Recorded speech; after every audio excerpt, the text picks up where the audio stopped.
Hi, I'm John Crossman, and welcome to What Does a Video Cost? The burning question of the day, or at least for this series. So today we're going to talk about the first phase in any video project, and that's called pre-production. Pre-production is basically a word for planning. Any project of any size in any genre, whether it's building a house or building a car or planning a city, you have this part of the project, and that is where you develop the scope of the project.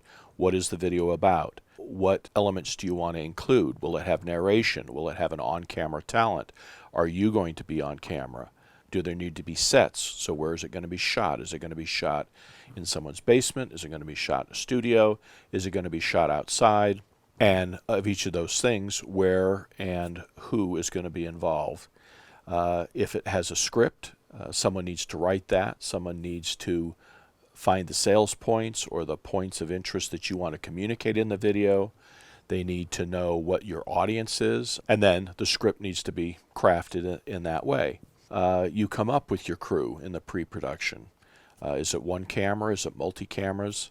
If there's travel involved, you need to know what the crew is going to be. You need to know how they're going to get there, where they're going to stay, what they're going to eat, that kind of things. One of the questions that's asked on one of these sites is, do you have a storyboard? Well, a storyboard in movies can literally be like a series of animated pictures or very well crafted pictures that show every scene. It's basically showing you what is going to be in your video when it's over. A quick note about storyboards. Don't get wrapped up in them having to look like what you just saw. Really, you can just list out with as much detail as you can think of what you need in each scene to tell your story. It's extremely rare, even on shows that are scripted, that I've seen an elaborate storyboard like I just showed you on this video. Movies do it because the production can be so complex that they will pre-viz, what they call pre-viz. And if you've ever watched extras on DVDs, you know what I'm talking about.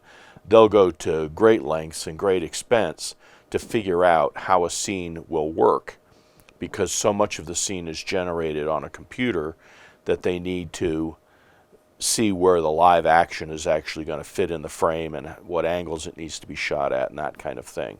So don't get wrapped up in having to create elaborate storyboards, but what is helpful is, even if you go through and you write down what each scene is going to be, what you see happening, is there one angle, is there two angles, how many people are in the scene, and that kind of thing.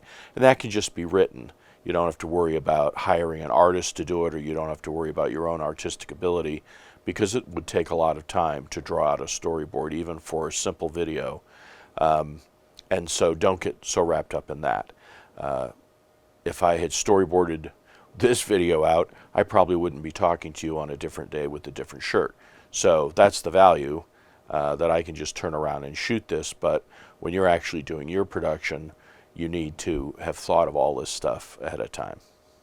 But for most small productions, you're looking at a couple of days, maybe a couple of weeks, if some of the people or locations are hard to get a hold of. And that's pre-production. And so when you leave pre-production, you now should be totally organized and ready to do your production, which will be the subject of this next video. So thanks for watching. I'm John Crossman.